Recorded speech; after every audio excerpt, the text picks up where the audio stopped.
엄마! 가글 했는데 입에서 뭐가 나왔어! 그거 올리덴탈 체크 가글이라 그런겨. 지금 쓰고 있는 가글 사용 후 확인해 보셨나요? 무색소, 무알콜, 무계면 활성제의 올리덴탈 체크 가글은 쉽게 나온 입안의 이물질을 눈으로 확인할 수 있습니다. 딴지마켓에서 판매 중입니다. 한글도 남보다 빨리 깨치고 참 똑똑했는데 갈수록 실력이 뒤처지는 것 같아 걱정이에요. 혹시 초등학교 교과서 본 적 있어요? 어려운 어휘가 너무 많아요. 학교에서는 어휘 개념을 하나하나 설명해 줄 시간이 정말 부족하잖아요. 그럼 어떡하죠? 내 아이의 어휘만큼은 내가 책임져야죠. 어휘 공부의 정성. 초등어휘 3000, 초등어휘 5000. 검색창에 초등어휘 3000을 쳐보세요. 자려고 누웠는데 저스툰 지루한 지하철에 저스툰 자려고 누웠는데 지루한 지하철에 클래스가 다른 재미 저스툰 클래스가 다른 재미 저스툰 웹툰 웹소설은 저스툰 클래스가 다른 재미 저스툰 다이어트를 위한 꿀팁. 동결건조 채소와 곡물, 단백질 그리고 효소와 비타민, 미네랄로 만든 다이어트 전용 그린 스무디로 하루 한두 끼만 바꿔 드세요. 비타샵 그린 스무디 다이어트 1522-6648 1522-6648 혹은 비타샵을 검색해주세요.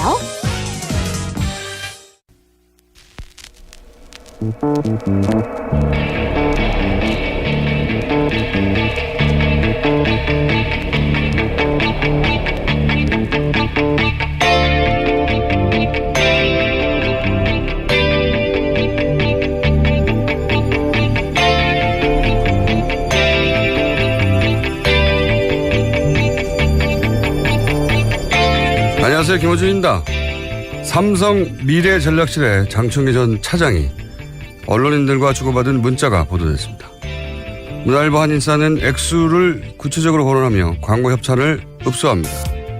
서울경제 출신의 한 언론인은 사회이사 자리를 청탁하죠. 연합뉴스 관계자는 이건희 회장의 성매매 보도를 자신들은 자제하겠다며 묻지도 않은 보도 통제를 먼저 자청합니다. 또 다른 인사는 조선일보 방상훈 사장을 통해 조선일보 지면과 TV조선이 이건희 회장 성매매 사건을 보도하지 않도록 조치했다고 보고를 합니다. 어떤 인사는 포털의 기사 노출을 막았다며 댓글 숫자를 언급하죠. 매일경제 한 기자는 매경이 어떻게 해야 삼성 면세점 사업을 도울 수 있는지 구체적으로 알려달라고 부고를 합니다. 이렇게 언론인들이 삼성에게 각종 청탁과 충성을 맹세하며 해야 할 보도를 하지 않거나 하지 말아야 할 보도를 해서 삼성으로부터 받은 반대 거부는 뭘까요? 돈이죠. 삼성이 자규를 줍니까? 불치병을 고쳐줍니까? 자식을 점지해줍니까? 결국 돈입니다. 이들 문자의 공통점은 망설임이나 부끄러움이 없다는 겁니다. 인정하는 거죠. 돈 많은 네가 갑이라고. 돈이 물론 중요한데 그보다 중요한 사회적 보편 가치가 적어도 몇 개는 있어야 하는 거 아닙니까? 그래서 먹고 살자고 몰래 이런 짓을 하긴 해도 최소한 스스로 민망해 하긴 해야 하는 거 아닙니까? 안 그러면 그게 노예 사회지 뭡니까? 기본 생각이었습니다.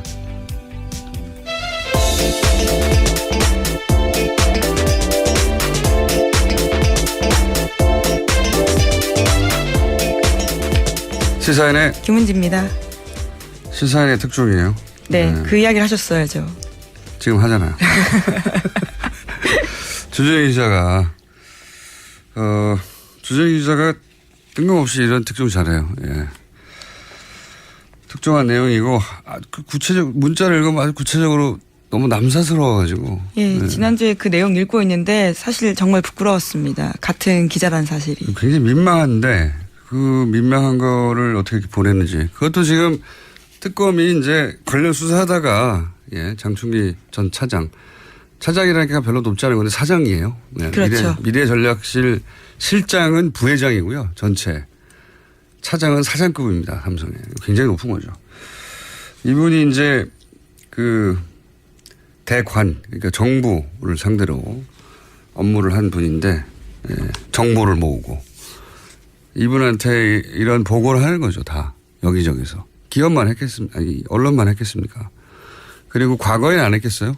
최근에 밝혀진 문자들만. 삭제되지 않은 것만 그 정도였으니까요. 네, 구체적인 문자 내용들이 좀 더 있는데요. 언론뿐만 아니고 법원, 검찰, 청와대 뭐 이런 쪽에서 다양하게 정보 보고를 합니다. 예. 국세청 정보도 있고요. 그리고 먼저 보고해요. 묻지 않았는데. 중요한 거는 먼저 보고를 합니다. 청와대가 따로 있었다. 그래서 대통령이 특검이 그런다잖아요. 대통령이 처음에는 박근혜인 줄 알았다가 최순실 사태 터지고 나서 최순실인 줄 알고. 그런데 이제 삼성 승마 지원 관련해서 찾다 보니까 적어도 이 부분에 있어서는 삼성이 대통령이었구나. 라고 수사를 했던 수사관들이 얘기를 했다고 합니다. 자, 첫 번째 뉴스는요. 네, 국정원 적폐청산 TF 소식부터 전해드리겠습니다. 일명 원세훈 녹취록이 복원되면서요. 국정원의 노골적인 선거 개입 드러나고 있습니다. 네. 국정원이 후보를 뽑고 검증해라 뭐 이런 얘기 있었다. 그렇죠. 네. 지방선거에서 국정원 지부가 후보 검증하고 교통 정리해라 이런 내용들이 있었다고 전해드린 바 있는데요. 네. 이와 관련해서 국정원개혁위원회가 적폐청산 TF에다가 삭제에 관한 국정원 직원 명단과 구체적인 범죄 혐의점을 확인해서 보고하라고 지시했다고 합니다. 고발하기에 앞서서 대상과 피의 사실을 특정하기 위해서인데요.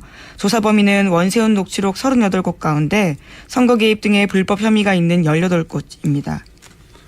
이게 이제 국가를 위해서 예를 들어서 뭐 산업 스파이 잡고 뭐 적의 동향을 살피고 그러라고 준 권한 뭐 인력, 돈, 기술 이런 게 있거든요. 그리고 아무도 국정원 건들 수 없죠. 대통령 직속 기관이라. 근데 이걸 특정 정당을 위해 쓴 거 아닙니까? 예. 특정 정당의 뭐 후보를 검증하라느니 이건 정말 악소리가 날 정도로 엄벌에 처해야지 뭐 여기 지시를 한 사람 물론이고 그 지시를 전달하는 중간 간부까지도 모조리 저는 엄벌에 처해야 그래서 나중에 이런 정치적 지시가 내려가도 거부할 정도의 네, 반복되어서는 절대 안 될 범죄입니다. 악성 범죄죠. 그 관련된 사람들은 국정에 다 퇴출해야 되고. 예. 박근혜 전 대통령이 국기문란이라는 단어 좋아했었는데요. 진짜 국기문란 사건은 이런 것들이죠. 이런 건 내란이죠, 내란. 예. 네. 국가 내란에 준하는 정도로 처벌하고 그리고 국정원에서 퇴출하고 그리고 오비가 되어서도 그 활동도 국정원 단위에서 계속 감찰해야 된다고 봅니다. 네. 다시는 이런 저기 언론들은 난 끝장나겠구나 하는 생각 정도의 처벌이 대단히 강하게 있어야 된다고 봅니다. 이런 국정원 같이 특별한 권한을 가진 곳이 특정 정당을 위해서 선거 개입을 하기 시작하면 정말 어떻게 합니까? 알아낼 수도 없어요. 지금은 겨우 여기까지 온 거죠. 겨우겨우 여기까지 해서 댓글 몇 명 동원된 날 정도 나온 아이디 나온 건데 정말 겨우 여기까지 온 거거든요. 모조리 찾아내서 엄벌에 쳐야 된다고 봅니다. 엄벌에. 악소리가 나게. 그렇지 않고 예를 들어 대통령이 지시했거나 혹은 뭐 국정원장이 지시했으니까 괜찮다고 넘어가 버리면 또 할 거 아닙니까? 엄벌에 쳐야 된다.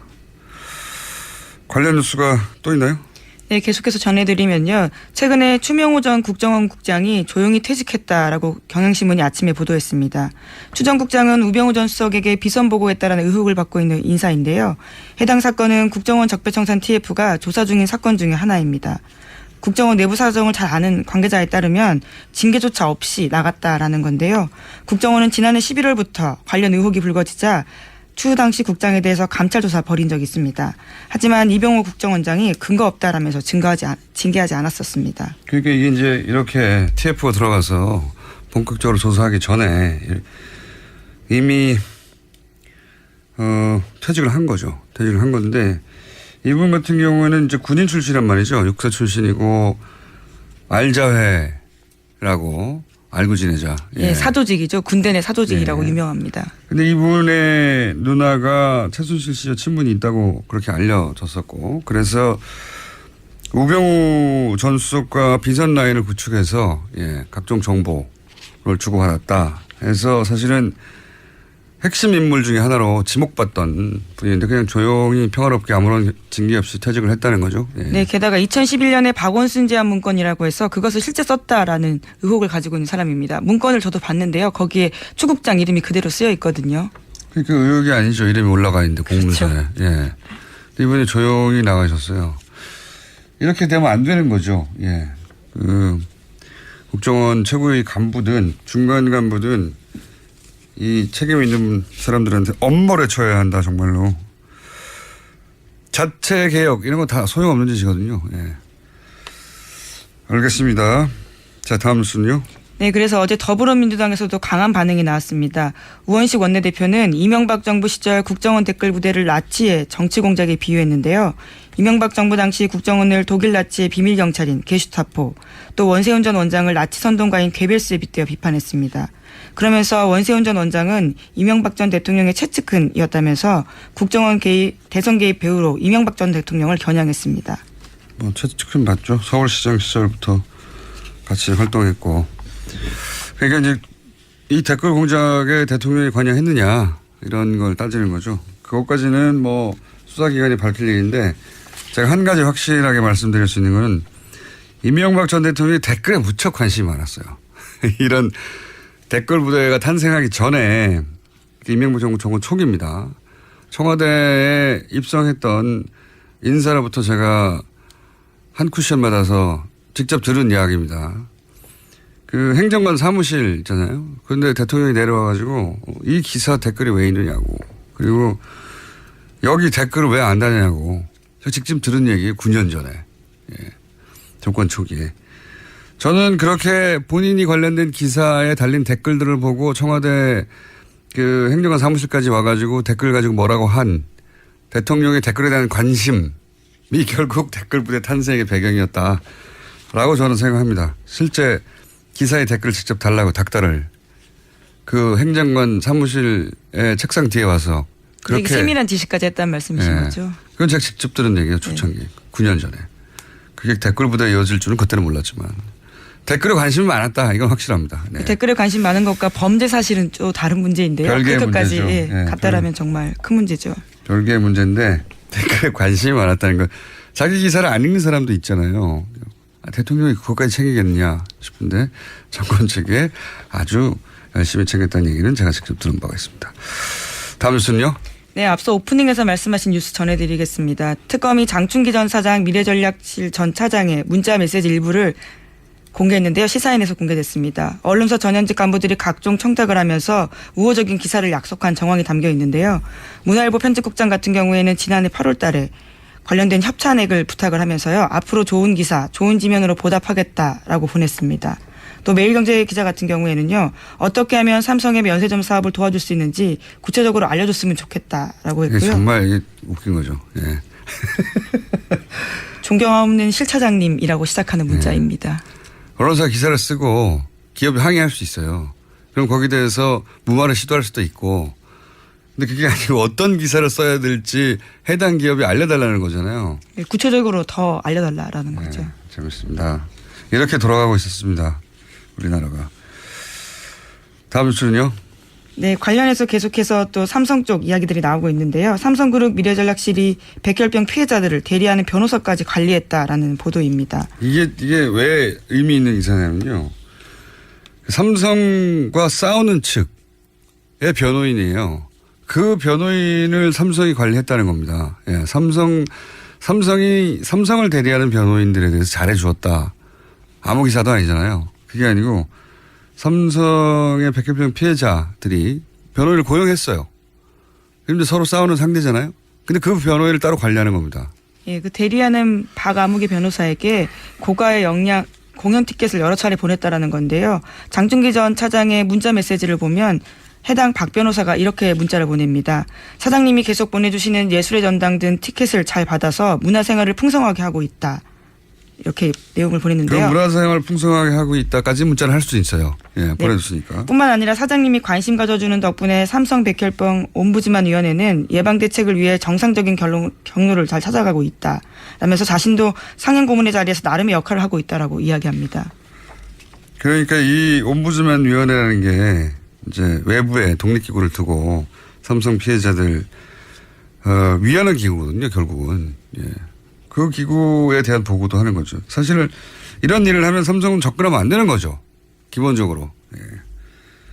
근데 그 생각해 보시면 삼성은 변호사들 참 좋아해요. 예전에 국정원의 기조실장과 장충기 전 차장이 감사원 사무총장 인사를 놓고 그 마음에 안 들다 그 사람 바꿔라 이런 문자 주고받았던 거 예, 전화 통화했었습니다. 예, 그때는요. 보도한 적이 있는데 예, 저희가 다룬 적이 있는데 그때 결국 그 감사원 사무총장 자리에 앉힌 사람이 삼성을 대리하던 변호사였어요. 예, 이건희 회장 변호사였죠. 이완수 변호사라고요. 사무총장 실제로 됐습니다. 네. 법조인들을 기본적으로 관리를 타이트하게 하는 것 같습니다. 판사 출신도 그렇고 검사 출신도 그렇고 변호사도 그렇고 어쨌든 삼성과 싸우는 곳에 그런 사람들을 대리하는 변호인들도 다 관리한다 이겁니다. 자, 또 있습니까? 네, 뿐만 아니라 장충기 전 차장 문자 메시지 보면요. 대학 총장, 교수, 언론인들이 다양하게 공연 티켓 고맙다라 문자 메시지 보내는데요. 세심한 배려에 감사한다. 수준 높은 공연 관람을 기회 줘서 고맙다. 이렇게 문자 보낸다고 합니다. 뿐만 아니라 꽃바구니와 와인 잘 받았다면서 집사람이 아주 감격했다라는 문자 메시지를 보낸 고위 기업이 또 뭘 있었습니다. 그렇게 감격까지 했겠어요. 그렇게 실제로 문자를 보냈습니다. 문자는 보냈겠지만 그리고 대학 총장도 등장하고 교수도 등장하고 언론도 등장하고 기업인도 등장하고 뭐 어디 총장입니다. 이런 것도 등장하고 문자가 가관입니다. 그러니까 관리하지 않은 영역이 있었나 싶고요. 삼성이 차후에 삼성의 이익과 관련될 가능성이 조금이라도 있으면 다 관리했던 것 같고 그러니까 이 사람 예를 들어서 특정 교수를 막 관리해 두는 이유가 나중에 삼성이 곤욕을 치른다거나 위기에 처할 때 삼성을 변호하거나 기업을 그렇게까지 몰아붙일 건 아니지 않느냐 이런 기사를 쓰게 될 수 있는 거죠. 예. 그래서 관리를 했다. 저한테는 왜 안 보내는지 모르겠어요. 받으실 건가요? 아니 와인 보내주면 전 잘 먹죠. 그리고 또 이런 기사를 보도를 하겠죠. 근데 예, 절대 보내주지 않는다는 거. 자, 오늘 중요한 그 손님 오셨기 때문에 제목만 읽고 끝낼 것 같습니다. 네, 오늘 잠시 후에 오늘 다룬 삼성과 관련한 아주 관련이 깊은 분이죠. 공정위의 김상조 위원장님이 직접 스튜디오에 출연을 하십니다. 기대가 저는 매우 큽니다. 자, 제목 정도 읽고 끝내겠습니다. 예, 그제 이재용 삼성전자 부회장 결심 공판에서 박영수 특검 직접 왔었는데 그 자리에서 물 뿌리고 폭언한 사람들이 있었다고 전해드렸습니다. 그에 대해서 검찰이 정식 수사 착수할 계획이라고 합니다. 특검 때부터 그랬죠. 네, 더 이상 안 참는 거겠고. 또 있습니까? 제목을 읽어야 되는 꼭.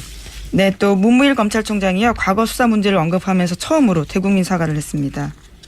그리고요. 네, 또 정윤회 문건 수사랑 청와대 함명 의혹 제기됐던 포스코 수사 등을 염두에 두면서 이것들을 하겠다라는 의미로도 보이고요. 또 다른 소식 하나 더 전해드리면 군서열 1위인 합참의장에는 정경두 공군 참모총장 내정됐다고 합니다. 그러니까 군 인사청문회 통과하게 되면요. 해군 출신 송영무 국방부 장관, 공군 출신 합참의장이 군을 이끌게 됩니다. 창군 이래 처음 있는 일이라고 합니다. 지금까지는 대부분 육사 출신이었죠. 예. 뭐 유럽처럼 여성 국방장관은 아니어도 최소한 육사 출신이 아닌 바깥의 눈으로는 봐야 되겠다. 이런 의지인 거죠. 예. 알겠습니다. 여기까지 하겠습니다. 시사인의 김은지였습니다. 감사합니다. 아무도 묻지도 따지지도 않고 가입하셨다고요? 보험은 너무 어려워요. 걱정 마십시오. 마이보험 체크가 도와드립니다. 1800-7917 마이보험 체크로 지금 전화주세요. 1800-7917 이미 가입한 보험이나 신규 보험도 가장 좋은 조건을 체크해서 찾아드립니다. 인터넷 한글 주소 마이보험.com 또는 카카오톡에서 아이디 검색 마이보험을 친구 추가하여 상담하실 수 있습니다. 모닝똥? 제겐 사치였죠. 내가 토끼인지 토끼똥이 나인지 내가 변을 본 것인지 변을 당한 것인지 나는 바나나이고 싶다. 간혹 구렁이이고도 싶다. 미궁 대장사랑 빅똥의 추억 미궁 대장사랑이 찾아드립니다. 혈중 콜레스테롤 개선과 배변활동에 도움을 주는 건강기능식품입니다. 검색창에 미궁 대장사랑. 미궁 장사랑 이름 바꿨어요. 프로바이오틱스 12종 추가. 미궁 대장사랑. 골반 잡자 바로 잡자 바디로직. 허리 통증 바로 잡자 바디로직. 2017년 쿨 썸머 바디로직 라이트 출시. 통기성이 좋아 땀 걱정 없이 한여름에도 쾌적하게. 입은 듯 안 입은 듯 가벼움에 신축성은 그대로. 자세가 좋아지는 골반 교정 타이즈 바디로직. 검색창에 골반 교정 바디로직. 라이트.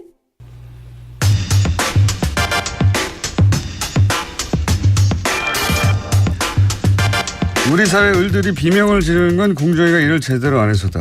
네. 김상조 공정거래위원장 스튜디오에 직접 나오셨습니다. 안녕하십니까? 네, 안녕하십니까? 네, 이렇게 높으신 분께서 직접. 위원장 되시기 전에 공정위원장 혹시라도 되시면 저희 방송에 꼭 먼저 나와달라고 부탁을 저희가 그렇게 신신당부를 했는데도 불구하고 지난주에 MBC를 먼저 출연하셔가지고 예. 저희 같은 중소방송사를 먼저 챙기셔야 할 공정위원장께서 대형 방송사부터 출연하시면 방송의 공정거래 굉장히 나쁜 시그널을 줍니다. 예, 뭐 제가 요즘은 기업들에게서는 갑일지는 모르지만 또 네. 언론이나 그 국회에 대해서는 또 의리거든요. 그러니까 저도 눈치 봐야 할 때가 많습니다. 대형 방송사부터 출연하면 안 되는 거거든요. MBC 얼마나 큽니까? TV에서 건물 달랑 하나예요. 조그만 거. 그래도 뭐 김어준 총수의 영향력은 뭐 MBC 못지 않다고 생각을 하고 있습니다. 그럼 먼저 오셨어야죠. 여기를. 네, 섭섭합니다. 예, 알겠습니다. 요즘 제가 그 언론을 보다 보면 이야 공정위가 이렇게 힘이 센 곳이었나.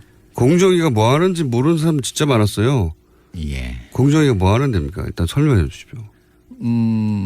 말 그대로 공정한 시장 경제 질서를 확립하는 것을 조직의 책무로 하고 있는 중요한 기관이고요. 네.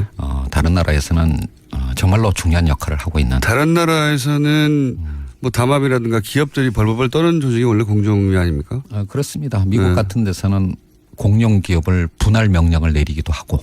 분할해라? 예. 그러니까 AT&T라고 장거리 전화를 독점하고 있던 회사를 4개로 쪼개는 독과점법 때문에? 네, 그렇습니다. 뭐 그런 역할을 하기도 했었죠. 예. 자본주의 사회인데 예. 스스로 성장한 기업을 니네가 독과점이니까 공정거래 거스리니 분할해라 이런 적이 있었어요? 네, 미국에서 그런 적이 있었습니다. 뭐 그럴 정도로 힘이 세고요. 예. 그게 제대로 작동하는 자본주의네요. 말하자면. 사실 우리나라 공정거래위원회도 선진국의 경쟁당국이 하고 있는 좁은 의미의 경쟁 정책에 대해서는 굉장히 열심히 일을 해왔습니다. 좁은 의미라 하면? 그러니까 이제 말 그대로 독점 네. 또는 이제 담합 이제 이런 거를 그러니까 규제하는 역할이고요. 그래서 사실 어제 언론 보도에도 났습니다마는 GCL이라고 이런 세계의 경쟁 당국을 평가하는 기관에서 우리나라 공정위를 최우수 경쟁 당국으로 평가를 했고요. 아시아에서는 유일한 평가를 받은 기관입니다. 근데 우리나라에서는 공정위가 이렇게 다른 나라에서 보는 것처럼 좁은 의미의 경쟁 당국으로서의 역할만을 하는 것이 아니라 우리 사회에서 논란이 되는 것처럼 재벌 개혁이나 또는 이제 갑을 관계를 개혁하는 이제 이런 부분이 공정위에게 추가로 과제로 주어져 있는 것이죠. 그래서 우리나라 국민들은 아마 공정위 하면 다른 나라의 국민들이 생각하고 있는 그런 과제들보다는 재벌 개혁과 갑을 관계 해소 이제 이런 쪽을 먼저 생각할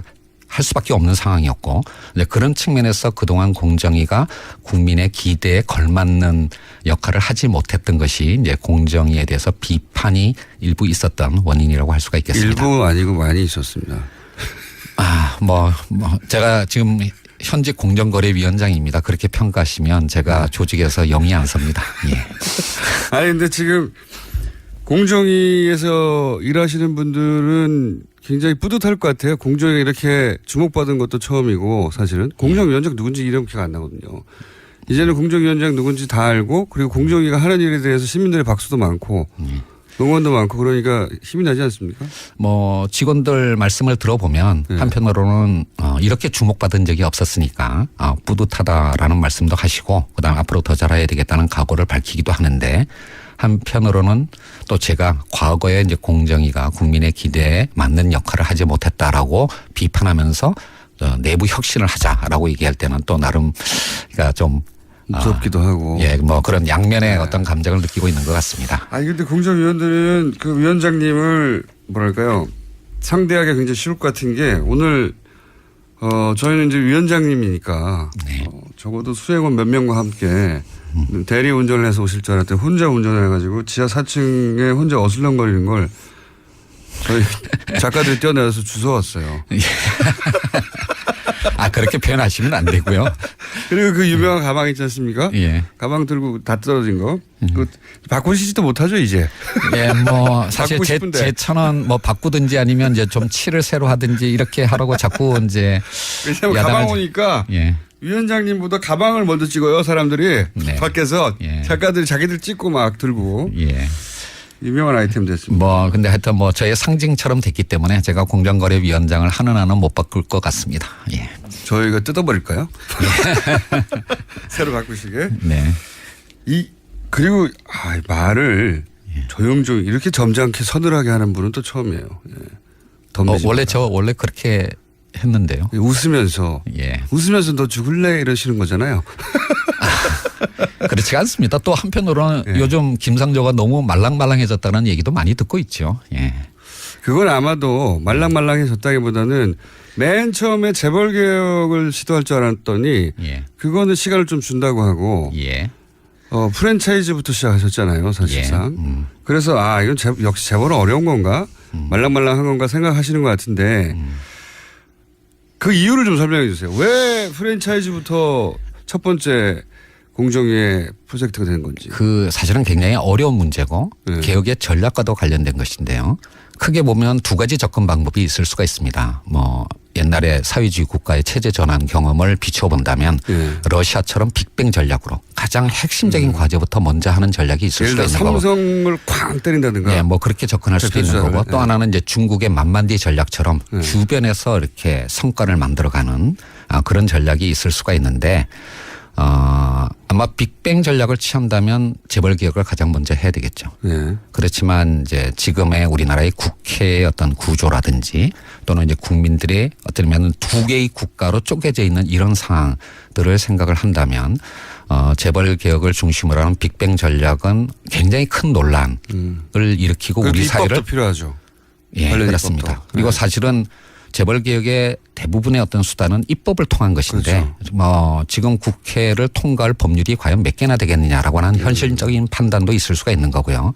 그래서 이제 저 개인적으로는 모든 국민들이 찬성할 수 있는 공감할 수 있는 그런 개혁과제 즉 우리 사회의 을의 눈물을 닦아준다라고 하는 그런 일상생활에서의 어떤 불공정 문제를 먼저 접근함으로써 개혁의 성과를 만들어내고 이것이 후퇴하지 않을 전진을 만들어내는 길이다라고 하는 공감을 만들어내는 전략으로 가는 것이 보다 현명할 수 있다라고 생각을 합니다.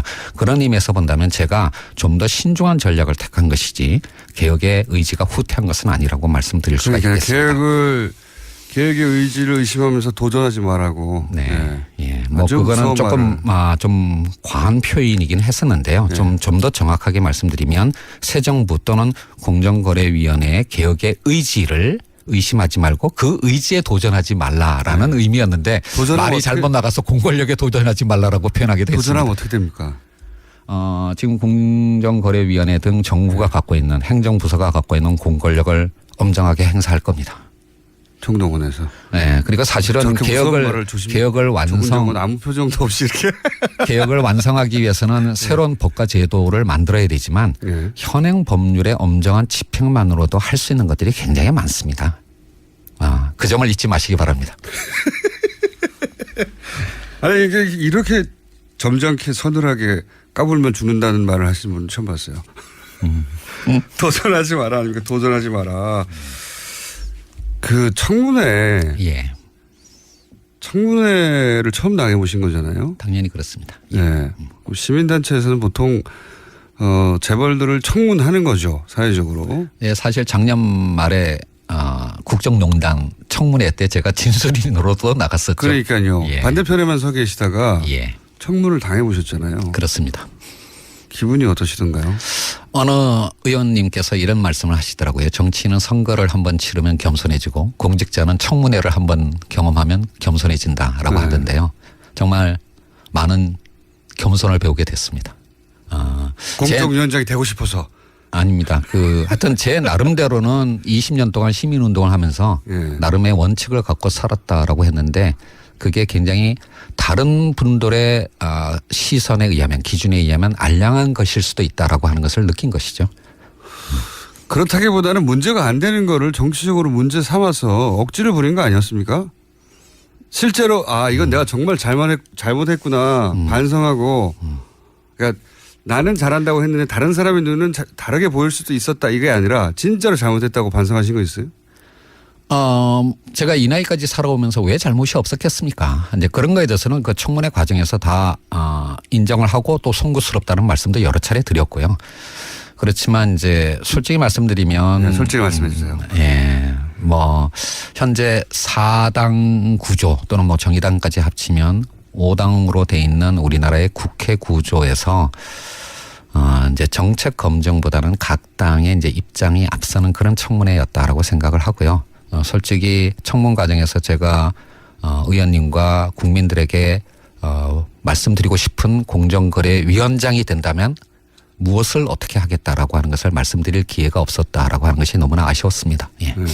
그 문제가 안 되는 걸 문제 삼은 정치적 수사에 화를 안 나셨어요? 그때? 화를 낼 입장이 아니었죠. 나중에 끝나고 나서 지들은 뭐 이런 생각 안 하셨어요? 자꾸 그렇게 유도하니까 질문하지 마십시오. 그러니까 조금 있다가 이제 국회 가야 됩니다. 왜냐하면 심지어 부적격 후보였고, 네. 부적격 후보였어요. 기억하시는지 모르겠는데, 네네. 예. 청문 보고서 채택을 거부했습니다. 이 사람은 예. 절대 안 된다고. 네. 절대 안 되는 분으로 지목당하신 거죠 그때. 예. 뭐 몇몇 장관 후보자들이 비슷한 상황에 있었고요. 아마 제가 사실은 좀 섭섭함을 느끼는 부분이 있다면 네. 뭐 국회보다는 오히려 대통령한테 섭섭함을 느끼고 왜요? 있어요. 왜요? 제가 아주 좋은 기사 나옵니다 이거. 예. 경제부총리보다도 먼저 지명이 됐습니다. 그게 왜 섭섭하십니까? 먼저 매를 맞았다 대표주자로. 그렇죠. 그러니까 제가 국무총리 다음에 지명된 네. 장관 후보자였습니다. 이런 거죠. 김상조 정도면 청문회 가서 맞을 게 없다. 대표 주자로 가서 대표로 매를 맞대. 김상조 위원장 정도면 뭐 쉽게 통과하겠지 하면서 대표 선수로 내보낸 거죠. 검증 과정에서 사실은 뭐 몇 가지 그러니까 제가 인정한 것도 있었고요. 사실은 그런데 이제 뭐 대통령께서는 새 정부의 개혁의 상징으로서 아마 공정거래위원장으로 저를 이제 지명하신 것 같은데 왜 섭섭하십니까 그게? 이제 그러다 보니까 집중 포화를 받게 된 것이죠. 그러니까요. 쌤통이네요. 정말로 저도 사실은 지명을 받고 난 다음에 갑자기 이제 연락을 받았는데요. 이거 경제부총리보다도 먼저 지명돼도 되나 이제 이런 어떤 우려를 했고요. 그리고 그 우려가 현실이 됐던 겁니다. 그런 의미였겠죠. 이게 말씀하셨듯이 공정하지 않다는 우리 사회가 기본적으로. 예. 공정거래위원장이 직접 되시고 나니까 시민단체 장일대하고 이 시장을 보거나 혹은 공정거래를 보는 시각 혹은 정보의 차이가 있습니까? 내가 이걸 잘 몰랐었구나라든가. 그런 건 아니에요. 사실은 제가 20년 동안 시민단체 활동을 하면서 가장 많이 들여다본 정부 부서가 공정위와 금융위였습니다. 네. 그래서 그럼 다음에 금융위원장 하실 겁니까? 그런 말씀하지 마시고요. 근데 이제 따라서 뭐 제가 아주 디테일한 어떤 내용까지는 아니라고 하더라도 공정위가 하는 중요한 업무들에 대해서는 사실은 대부분은 알고 있었고요. 그리고 실제로 그것의 역사, 20년의 역사도 대부분 알고 있었기 때문에 이거는 나도 몰랐다라고 하는 그런 거는 그렇게 많지는 않았습니다. 그래서 지금까지는 적어도 좀 익숙한 어떤 일을 하고 있다라는 느낌을 갖고 있고요. 다만 우리 사회에 만연된 그런 불공정성을 개혁하기 위해서 이제 시민단체와는 다른 입장이니까 이제 시민단체는 비판을 하고 대안을 제시하는 데까지만 하면 됐지만 공정거래위원장은 그 대안을 실현하고 집행해야 되는 일까지 해야 되기 때문에 좀 더 많은 고민을 하고 있다. 결과로 평가받게 되겠죠. 당연히. 그렇습니다. 뭐 지금 이제 한 2달 정도 됐는데요. 취임한 지. 근데 지금까지는 이제 목소리만으로도 평가를 받을 수 있었지만 이제 지금부터는 성과를 내야 됩니다. 예. 그 예측 가능한 재벌 개혁이라는 표현을 쓰셨어요. 예. 그러니까 빅뱅처럼 누가 뭘 어떻게 하는지 모르게 갑자기 뒤통수 때려대시 빵 하지 않고 예측 가능한 재벌 개혁이라고 말씀하셨는데 이게 어떤 의미입니까? 사람들은 이제 물론 프랜차이즈 문제도 당연히 관심이 있습니다. 왜냐하면 프랜차이즈 사장 정도 되면 을이 아니라 병 정도 되거든요, 사실은. 예, 맞습니다. 예. 그 위에 대기업이 있고 그다음에 프랜차이즈가 있고 그다음에 자기들은 병 정도 된다라고 생각하잖아요. 그래서 을병 관계 정도를 지금 정리하시고 있는 거잖아요. 말하자면. 그렇죠. 이제 갑에 해당하는 재벌 개혁에 대해서 제가 일반 국민들이 저에 대해서 갖고 있는 상식과는 다른 어떤 말을 하고 행보를 보이고 있는 이유가 있습니다. 그래서 말랑말랑하다고 지금. 예. 그렇죠. 사실은 한 10년 전부터 그러니까 2008년 크라이시스가 터질 때부터 사실은 글로도 이제 여러 차례 표현을 했는 크라이시스요? 위기요? 위기. 네. 죄송합니다. 2008년 글로벌 금융 위기 이후부터 제가 글로도 많이 썼던 건데요. 흔히 우리나라의 재벌하면 30개 그룹을 얘기를 합니다. 하지만 그 재벌 내에서도 양극화가 진행이 되었고요. 사실 재벌 내에서도 양극화가 있어요? 예, 30대 재벌 자산의 절반을 4대 그룹이 차지합니다. 상위에. 그러니까 30개 그룹이 아니라 사실은 4개 그룹이라고 표현하는 게 맞습니다. 그리고 그 최상위 4개 그룹을 빼고 나머지 중견 하위 그룹의 경우에는 개혁보다는 구조조정이 우선 과제입니다. 그러니까 과거에 한국 경제가 성장해왔던 그 모델이 그 방식이 이제 유효성을 가지지 않으면서 상당수의 그룹들이 잠재 내지는 현실적인 부실 상황을 보이고 있고요. 이런 4대 그룹 이후 4대 그룹에 안 들어가는 우리가 흔히 재벌이라고 부르는 것들은 상황이 그렇게 좋지는 않나 보네요. 예, 굉장히 좋지 않습니다. 그 4대 그룹 이하만 따진다면 3개 중에 하나는 진지한 구조조정. 예, 죄송합니다. 예, 아주 그러니까 진지한 구조조정 작업을 해야 할 상황에 처해 있다라고 할 수가 있고요. 이제 그렇기 때문에 30대 그러니까 이제 흔히 공정거래법이 지금까지 만약에 재벌들 예를 들어서 4대 그룹 이에 들어가지 않는 30대 재벌들이 그런 얘기 했으면 엄살이라고 했을 거예요. 다른. 근데 이제 위원장님이 얘기하니까 진짜 위기는 맞나 보네요. 예, 그렇습니다. 올해 들어와서 예상보다는 그러니까 세계 경제와 한국 경제의 어떤 상황이 조금 좋아지고는 있지만 이게 과연 이렇게 계속 경기가 회복될 거라고 장담할 수가 없다라고 하는 것은 다들 알고 계신 거 아니겠습니까? 그렇죠? 경기가 조금 다시 나빠지기 시작한다면 잠재됐던 부실이 다시 수면 위로 올라올 그런 어떤 상태에 있는 그룹들이 상당수 있습니다. 이제 이런 상황이기 때문에 그동안 공정거래위원회 또는 공정거래법이 접근했던 것처럼 5조 이상이면 60개 그룹, 10조 이상이면 30개 그룹을 그냥 전부를 하나의 그러니까 개혁 대상으로 정해놓고 동일한 수단을 적용하는 그런 방식으로 가게 되면 실패할 가능성이 높다라고 하는 겁니다. 왜냐하면 이렇게 많은 숫자의 그룹을 대상으로 하는 규제를 하다 보면 규제의 기준을 한 중간쯤에 설정할 수밖에 없는데 그러면 정작 제대로 규제를 해야 될 상위 그룹한테는 효과가 없는 거고 하위 그룹한테는 과연 규제가 되는 이제 그런 어떤 악순환 속에서 규제의 일관성을 유지하지 못하고 계속 또 이제 후퇴하게 되는 악순환을 보였던 게 그게 과거 정부의 재벌 개혁의 실패의 원인이라고 생각을 한 겁니다. 그렇기 때문에 재벌 개혁은 상위 그룹에 좀 집중해서 엄정하게 법 집행을 하도록 하고 대신 좀 더 넓은 범위의 기업 지배 구조는 상법이나 또는 이제 기관 투자자들의 주주권 행사 등의 그런 어떤 방법을 통해서 좀 더 광범위하게 그렇게 접근을 하자라고 하는 게 제 아이디어였습니다. 그렇군요. 재벌이라고 다 묶어서 재벌이라고 하면 안 된다 이제는. 거기도 양극화가 벌어졌다. 예, 그렇습니다. 단순한 대중소기업 간의 양극화뿐만 아니라 재벌 그룹들도 이제는 같은 재벌이 아니라고 보시면 됩니다. 그래요? 그러면 명칭도 좀 달리해야 되겠습니다. 4대 그룹 하고 나머지 대기업들 이런 식으로. 예, 그렇습니다. 그렇게 보시는 게 정확합니다. 위원장님이 워딩을 만들어 주셔야. 예. 그러니까 예를 하나 들어보면요. 사실 우리의 재벌 규제 정책과 비슷한 어떤 수단을 갖고 있는 유일한 나라가 사실은 일본입니다. 일본이 이제 정책의 대상으로 하는 그룹 재벌을 몇 개를 지정했는지 아십니까? 딱 6개밖에 안 됩니다.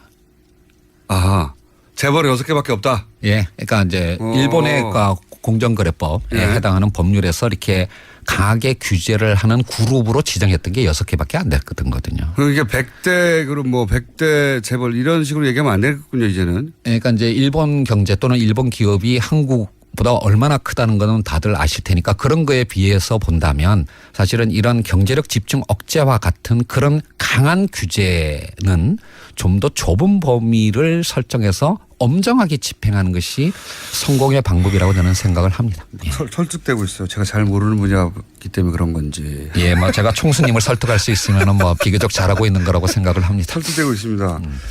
그리고 하림그룹 예. 닭고기 생산 1위 업체죠. 예. 예. 하림그룹을 사실상 첫 뭐랄까요 대상으로 해서 조사에 들어가셨잖아요. 왜 여기가 예. 중요합니까? 사실은 이것도 많은 분들이 오해하시는 건데요. 네. 사실 공정거래위원회가 올해 초에 업무 계획으로 예. 45개 민간 재벌측가 총수가 있는 저 같은 예, 45개 그룹을 대상으로 서면 실태 조사를 이미 했습니다. 그러니까 새 정부가 출범하기도 전에 이미 예, 그래서 이제 제가 취임할 즈음에 그 서면 실태 조사가 대충 마무리된 상황이었고요. 그래서 저는 운이 좋았던 거죠. 그 결과를 받아서 일감 몰아주기의 혐의가 좀 강하게 나타나는, 지금 뭐냐면 서면 조사만으로는 현실을 알기는 어려우니까 이제 현장 조사를 나가야 되지 않겠습니까? 이제 그런 현장 조사를 나갈 수 있는 서면 조사 결과가 제가 딱 취임하면서 제 손에 쥐어진 겁니다. 그래서 이제 대상이 되는 그룹들이 이제 뭐 여러 개가 있었는데요. 뭐 그 중에서 지금 몇 개의 그룹을 조사할 예정이다 또는 조사하고 있다 이런 말씀은 절대 드릴 수가 없습니다. 예, 이런 개별 기업에 대한 조사는 언제까지나 확인도 부인하지 않는 그런 입장을 갖고 있는데요. 뭐 하림의 경우에는 이미 언론 보도가 된 상황이고 뭐 일감 몰아주기 부분과 함께 일감 몰아주기가 왜 나쁜지 좀 설명해 주십시오. 이거는 이제 재벌의 어떤 부와 경영권의 승계와 관련된 문제인데요. 뭐 다들 아시는 것처럼 옛날에는 그냥 공익재단을 이용하기도 하고 물타기 증자를 하는 게 1세대 방식이었습니다. 그러다가 이제 요즘 논란이 되는 이재용 부회장 등등의 뭐 전환사채라든지 이와 같은 이제 주식과 연계되는 회사채를 이용하는 그런 방식이 2단계였고 일감 몰아주기가 이제 부의 편법 승계의 3단계쯤 해당하는 어떤 방식이라고 할 수가 있는데요. 왜 그렇습니까? 그러니까 이제 그룹이다 보니까 그러니까 그룹 계열사의 물량만으로도 상당한 정도의 일감을 마련할 수 있는 그런 사업들이 꽤 있습니다. 가장 대표적인 것이 물류라든지 아니면 계열사들의 전산 관리 이런 것들은 뭐 수십 개의 계열사가 있는 그룹 정도라면 그룹 계열사의 물량만으로도 충분한 정도의 회사 경영이 가능하지 않겠습니까? 그런 회사가 있는 것은 당연한 건데 그 회사의 주식을 총수 일가가 갖는 겁니다. 그래서 계열사의 물량을 몰아줌으로써 거기서부터 발생하는 어떤 수익을 계열사가 아니라 또는 계열사의 주주들이 아니라 총수 일가가 가져간다라는 것이 이제 일감 몰아주기의 본질인데요. 이것이 가지는 의미는 두 가지입니다. 첫 번째는 부와 경영권의 편법 승계의 씨앗이 된다라고 하는 것도 문제이지만 그 돈으로 또 자기 주식을 늘릴 수 있으니까요. 그리고 이제 대를 이어서 승계를 하는 문제가 있는 거예요. 그런데 두 번째 보다 심각한 문제가 있습니다. 바로 이런 일감 몰아주기가 주로 이루어지는 영역이 작은 어떤 중소기업들이나 영세 자영업자들이 밀집되어 있는 영역이에요. 그게 어떤 의미죠? 그러니까 골목 상권 문제, 그러니까 대형마트 또는 물류 또는 그러니까 건물 관리 또는 이제 그 전산 관리 이제 이런 쪽이 사실은 중소기업들이나 자영업자들이 해야 할 영역인데 여기에 이제 총수 일가가 주식을 갖고 있는 회사가 뚝 들어가 버리면 거기가 완전히 생태계가 황폐해지는 겁니다. 예를 들면 한때 뭐 90년대까지만 하더라도 우리나라 대학의 전산학과가 공대에서는 가장 인기 학과였습니다. 지금은 가장 인기가 없는 학과가 됐습니다. 왜냐하면 전산학과를 졸업해봐야 재벌 계열사의 하청업체의 직원밖에 비정규직 직원밖에 안 된다는 걸 이미 알게 된 것이죠. 이런 식으로 했기 때문에 인터넷 강국인 한국이 제대로 된 전산관리 회사가 하나도 존재하지 않게 된 것입니다. 다 구멍가게 역할밖에 안 되니까요. 이렇게 쉽게 설명하시지. 그래서 그 일감 몰아주기는 단순히 부와 경영권의 편법 승계를 차단한다는 의미뿐만 아니라 이른바 우리나라 기업의 생태계를 복원한다. 그래서 중소기업이 대기업으로 큰 그룹으로 성장할 수 있는 이 기업의 성장 사다리를 복원한다라는 의미에서 보다 중요한 과제라고 할 수가 있겠습니다. 그래서 사실 재벌 개혁 중에서 뭐 이런 어떤 그러니까 뭐 순환 출자 문제나 금산분리 문제도 물론 중요한 거지만 제가 또는 공정거래위원회가 단기적으로 집중하는 게 바로 일감 몰아주기 규제에 대한 엄정한 법 집행을 강조하는 이유가 여기 있습니다. 그런 거군요. 저는 그냥 대기업끼리 자기들 일감 몰아주는 거가 불공정할 수는 있지만 시장에서 뭐 그렇게까지 큰 문제인가 최우선인가 했더니 실제로는 서민들로부터 돈을 뽑아내서 재벌 3세들이 자기 경영권을 확보하는 구조를 만들어낸 거네요. 뭐 MRO라는 예를 하나 들어보면 될 것 같은데요. 뭐 큰 그룹 몇만 명, 몇십만 명이 일하는 그룹이니까 거기서 사용하는 사무 용기가 얼마나 많겠습니까? 네. 뭐 볼펜 이런 것들이요. 근데 그런 것들을 옛날에는 주변에 문방구에서 직접 샀습니다. 근데 그거를 이제 조달하는 계열사를 하나 세운 거예요. 그러니까 주변에 문방구가 다 사라지는 거죠. 다 망하는 거죠. 지금 문자가 엄청나게 쏟아지고 있어요. 우리 상조 하고 싶은 거 다 해. 이건 문재인 대통령이 주로 봤던 의원인데. 예. 확 이해가 되어버렸어요. 아무래도 교수님으로 돌아가셔야 될 것 같은데. 예, 뭐. 제가 그래서 저는 그러니까 제가 50이라는 사실을 잊지 않고 있습니다. 그러니까 뭐 정년할 때까지 공무원을 할 생각은 없습니다. 그러면 혹시 이건 곁가지 질문인데 위원장님 다음에 다른 공직도 하실 생각이 있어요? 그런 그러니까 내일을 알 수 없는 사회에 살고 있는 것이 대한민국입니다. 뭐 그런 말씀 하지 마시고. 상황이 되면 하실 수도 있다는 이런 출마 선언 아닙니까 이건? 저를 죽이시는 발언이고요. 저는 솔직히 말해서 지금의 제 목표는 공정거래위원장 임기 3년을 채우는 겁니다. 공정거래위원장이 임기를 다 못한 적이 있습니까? 예, 그렇습니다. 아마 지금까지 공정거래위원장 중에서 임기 3년을 채우지 못하신 분들이 훨씬 많습니다. 한 가지만 더 이 시간이 이렇게 빨리 가나 이거. 다음에 한 번 더 나와주세요. 저희가 1시간 뽑아놓을 테니까. 그러니까 공정하게 다른 방송사를 다 돈 다음에 오겠습니다. 다 돈 다음에 다시 시작하는 첫 번째 방송은 저희 방송을 해주시는 것으로. 뭐 그것까진 그거는 약속드리겠습니다. 예. 좋습니다. 아마 근데 다 돌려면은 제 임기 3년을 다 지나갈 겁니다. 다시는 안 나오신다는 거 아닙니까? 저희가 그러면 글로 갈 수도 있어요. 바쁘시면. 네, 알겠습니다. 출장 인터뷰. 이번에 마지막 질문인데요. 사실 더 할 게 많은데 시간이 없어요. 이걸 바로 질문을 드려야겠네요. 2분 내에 답변해 주십시오. 네. 이재용 삼성 부회장 재판에 증인으로 수사하셨습니까? 이제 물론 이제 공직자시니까 그리고 재판부가 판단할 일이니까 다른 말씀하실 수 없더라도 이재용 부회장이 여기서 무죄를 받을 수도 있지 않습니까? 재판부의 판단으로. 그렇습니다. 예. 핵심적인 어떤 혐의인 뇌물죄에 관해서는 결과를 정당하기 어렵습니다. 보시기엔 어떻습니까? 아마 지난번에 여기 출연했을 때 제가 말했던 것 같은데요. 반반이라고 생각합니다. 즉 가능성은 반반인데 예. 그거는 사법부가 판단하겠죠. 그 사법부의 판단에 대한 가능성이 아니라 보시기에 죄가 있다고 보십니까? 이거는 그냥 제가 자유로운 어떤 신분이었으면 명확하게 답변을 드렸을 텐데요. 지금 공정거래위원장 더더군다나 공직자로서 또 증인으로까지 나간 부분이 논란이 되고 있기 때문에 그 부분에 대해서는 제가 답변을 드리기는 어려운데 다만 마지막 결심에서 변호인 측이 내세운 변론의 내용은 제가 보기에는 문제가 굉장히 많았다라고 생각을 합니다. 말이 안 되죠. 예, 승계 작업 자체가 존재하지 않았다라고 하는 것은 그거는 그 부분에 대해서 진짜 전문가시잖아요. 예. 승계 작업 자체가 존재하지 않았다. 그러니까 아예 원인 무효를 만들어 버리는 거죠. 그런 작업이 없었는데 어떻게 해. 그 부분은 이제 하여튼 뭐 우리나라 국민의 상식과 반하는 어떤 이제 변론이었는데요. 그거 자체보다도 더 큰 문제는 그렇게 변론을 함으로써 저는 이재용 부회장의 평판에 더 나쁜 영향을 미쳤다라고 생각을 합니다. 이게 이재용 부회장과 삼성의 미래에는 더 큰 비용을 만들어낸 것이라고 생각을 합니다. 너무 아쉽네요. 이렇게 보내야 하다니. 김상조 공정거래위원장이었습니다. 감사합니다. 네, 감사합니다. 네. 3부